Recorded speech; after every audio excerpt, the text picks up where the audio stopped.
ബൈക്കുകാർ വരുന്നുണ്ടോ? ഈ ഗ്യാപ്പിൽ കൂടെ ബൈക്കുകാർ കയറി വരുന്നുണ്ടോ? ഇതേ പോകും, ഇതായിരിക്കും ക്യാമറ.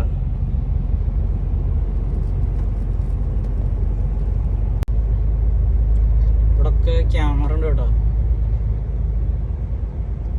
ഒരുപാട് ക്യാമറ ഉണ്ട് ഇവിടെ. റൂട്ടിലൊക്കെ ഒരുപാട് ക്യാമറ ഉണ്ട് കേട്ടോ. അടിച്ചു കഴിഞ്ഞാൽ നല്ല ഫൈനാണ്. ഇവിടെ ഫ്രാൻസിലെ ക്യാമറ ഫൈൻ തുടങ്ങുന്നത് തന്നെ 150-160 യൂറോയിലാട്ടോ സ്റ്റാർട്ടിങ്.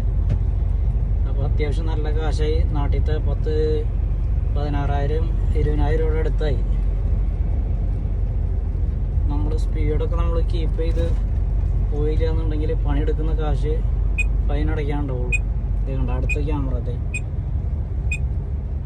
സൗണ്ട് കേൾക്കുന്നത് അടുത്ത ക്യാമറയുടെ വാണിംഗ് കേട്ടോ.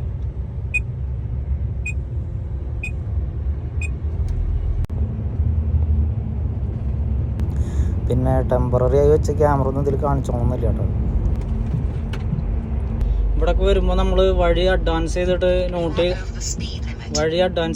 ചെയ്ത് വെക്കണം കേട്ടോ. കാരണം നാവിഗേഷനിലൊക്കെ സിഗ്നൽ പോവും, സിഗ്നൽ കിട്ടില്ല, പിന്നെ നമുക്ക് വഴി അറിയില്ല. അപ്പോൾ നമ്മൾ അഡ്വാൻസ് ചെയ്ത് നോട്ട് ചെയ്ത് വെച്ച് കഴിഞ്ഞാൽ ഇതുപോലെ ടണൽ അല്ലെങ്കിൽ എവിടെയെങ്കിലും സിഗ്നൽ കിട്ടാതെ വരികയാണെങ്കിൽ നമുക്ക് വഴി കീപ്പ് ചെയ്ത് പോകും.